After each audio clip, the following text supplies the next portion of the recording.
Hello and welcome. My name is Philani Bubu. I'm a creative entrepreneur, a multidisciplinary artist, and some of you may very well know me from your designated interior design television show, Design for You with Philani Bubu. Our topic today is all about finding opportunities in challenging times. And in conversation with me is a man who likes to think that he can play golf, but what we do know for sure is that he is excellent in retail. He is the managing director of Fiam Holdings, as well as the restaurants Maxie's, Fish and Chips Co. and Cloud9. He's built his career and reputation from being a no-nonsense operation man, and I'm sure you will all share the sentiments that he may very well be an expert in franchising. And so our topic today is all about finding opportunities, franchising opportunities in challenging times with Jan de Beer. Welcome, Jan. Thank you. Morning, Polani. How are you doing this morning?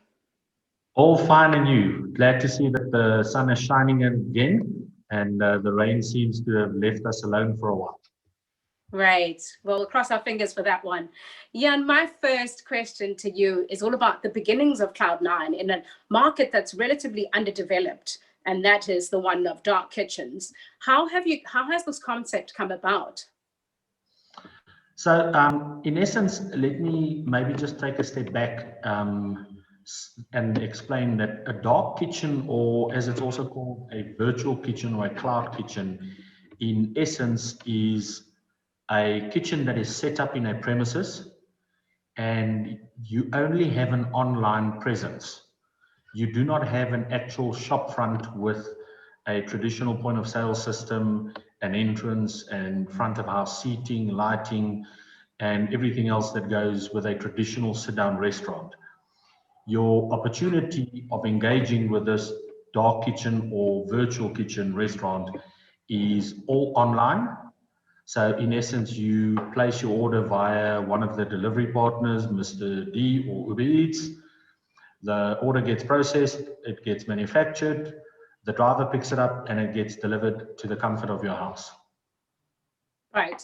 And so you, in times of a pandemic, of course, found an opportunity in that. And what were the kinds of service offerings or that you found to kind of create the concept of Cloud9?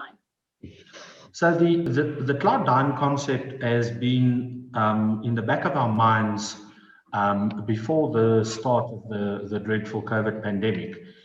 And the reason behind that is that we have seen that the current restaurant model is under immense strain and pressure due to a variety of factors such as rentals from landlords, the cost of labor, having to refurbish continuously to keep up with trends, to stay ahead of competitors, or at least stay at the same trend as them. And with the onset of the pandemic, it literally moved from something in the back of our minds to all consuming. And we literally went and started from scratch. We discarded the traditional restaurant model. We designed the menu, got involved with a specialized point of sale company. And that was the birth of Cloud9, that we opened the first store at the Eastgate Mall Shopping Center on the 27th of October. And the premise behind it is that we would like to offer consumers restaurant quality food, not at restaurant prices, in the comfort of their own home. And we serve a variety of meals that is on offer online, from burgers, pizza, pasta, through to seafood, grills, ribs, basically quite a wide range. Right. And then in terms of your target market, in this case, it being virtual and as such, how have you defined that within the space? So the target market was made up of basically two legs. The first leg is obviously because we are reliant on our delivery partners, we had to engage with them beforehand and assess the markets where they are strong in and where they actually do service consumers with their delivery business. And then the second aspect of it was we would like to reach out to consumers that before the pandemic traditionally used to go to a restaurant once or maybe a couple times more a month, but has now got all of this uncertainty around leaving my home. Am I putting myself, my family at risk? But I really still want to enjoy a good meal that I don't have to slave away in the kitchen for a couple of hours. Right. Am I correct in saying then that Cloud9 is almost like this white labeled space or a labeled space in which other restaurateurs who may have had separate names can fall under this and you can deliver their foods, or are you in full operation and control of the kitchen? No, we are in full operation and control of the kitchen. We play in our own space, and all of that happens obviously through the franchisee that owns the Cloud9 franchise, and they control their business literally from front to back with our input, training, assistance, and obviously the operational guidance. Wonderful. Now, South Africans are a very friendly bunch of people. We love to come together with family. We love to come together with friends. Do you imagine that there'll be an upsurge in kind of these dark kitchens going forward in the future? Yes, without a doubt, as we have seen, I would say most probably towards the last quarter of 2020, there's quite a large number of existing players in the hospitality industry that have also launched their virtual kitchens, but they have been quite a couple around, particularly if memory serves me correctly, it started more in Cape Town first, before where the virtual kitchen came to life. I just think it has now been driven more by people's insecurity and apprehension around going out and sitting at a traditional casual dining sit-down restaurant. Right. And of course, the comfort of the home will always be better, and we can always have our friends and family there. Now, with regards to all the other restaurants that you kind of MD, like Maxie's and Fish and Chips Co. and the likes, what have you kind of had to change in the model, in the business, and to kind of pivot in this environment of the pandemic where the hospitality industry has been hit the hardest, particularly?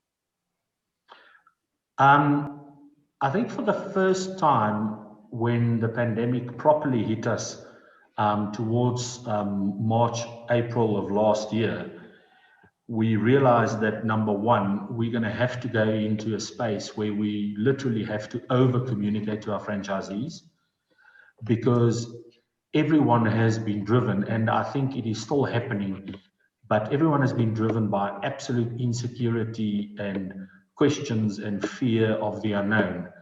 So we literally worked very hard to stay on top of communicating all of the changes, the regulations, the levels as that happened, as well as best practice. And there's been quite a number of different groups and associations that have been active in assisting the franchisors as well as restaurateurs in making the most out of this difficult situation.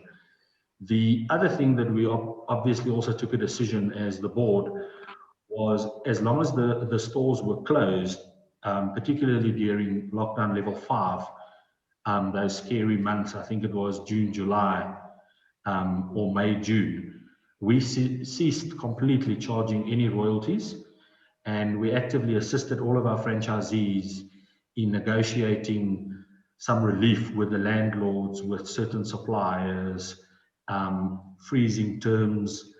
But I did find the most amazing thing for me, however, was that it was almost as if there was, in all of the fear and the uncertainty, there was a great spirit of Ubuntu, where all the role players were willing to listen, to assist.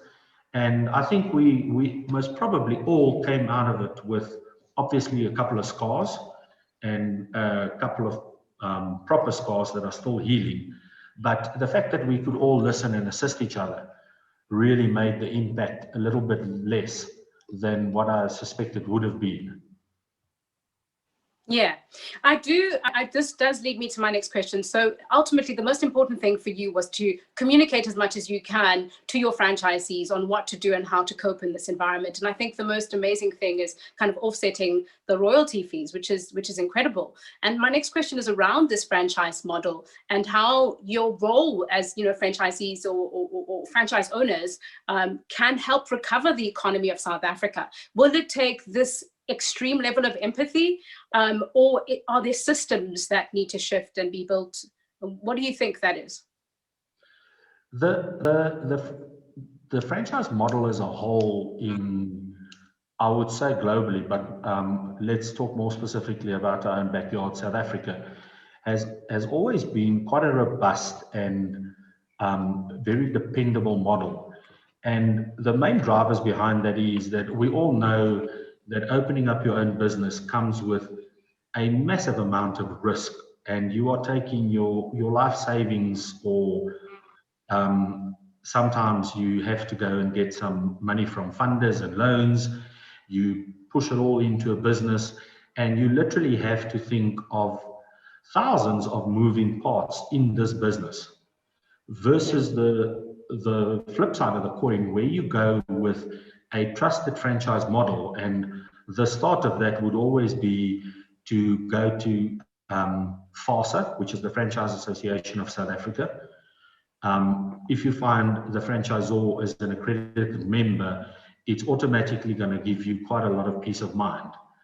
But where franchising is working well and will continue to work well in South Africa, even in these challenging times of the pandemic, is that it just eliminates so much of the moving parts for you as the franchisee. Right. Because you have the backing of the franchisor. They've done all the thinking through over the years about menus, about point of sale, accounting principles, health and safety, food safety, all of those things that you don't have to worry about. You literally can apply your mind and your focus to driving sales and growing your business. Right.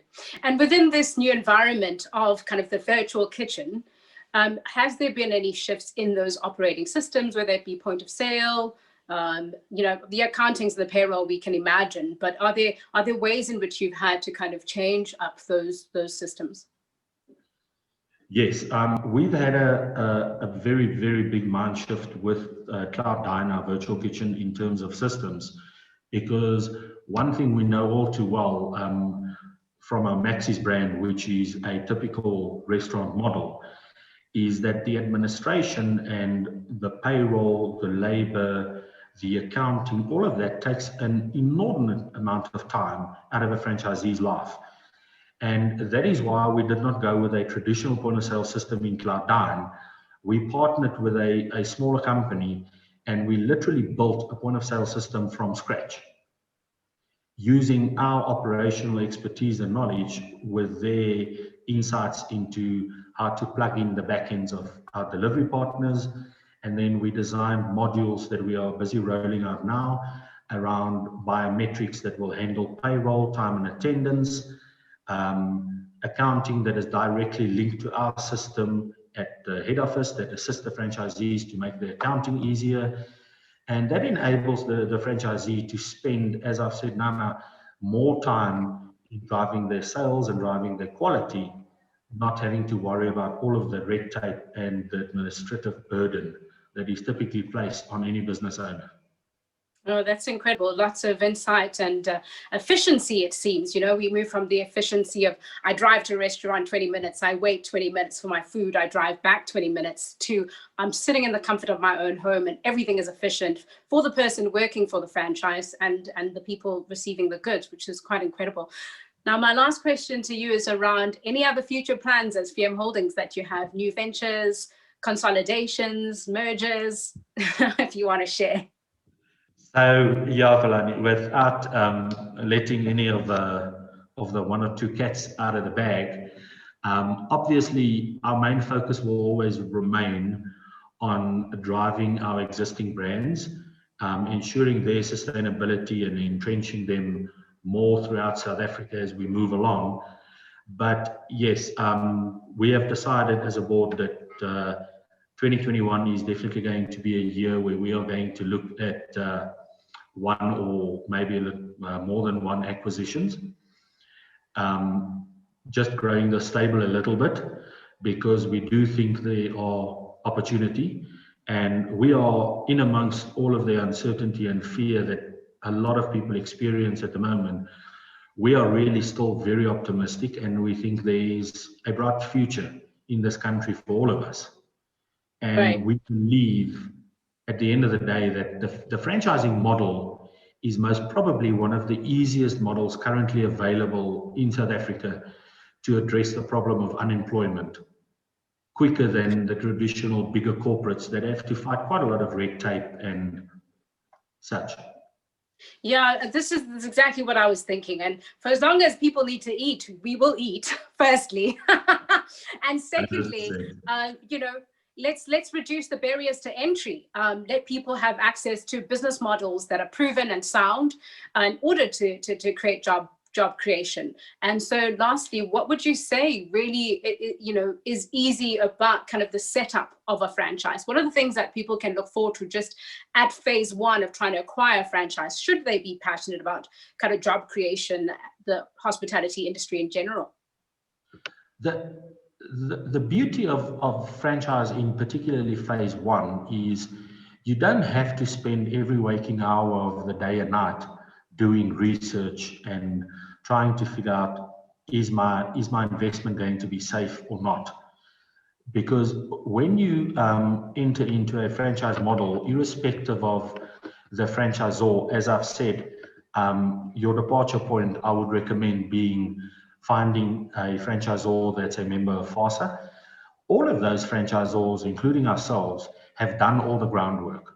We assist you with site selection, we assist you with training, we give you guidance on managing your business. In most of our franchise brands, we do a turnkey solution. So we provide you with the building complete equipment, point of sale. You literally switch on the lights after your training, you order your opening stock and you start trading and look at the money going to the top.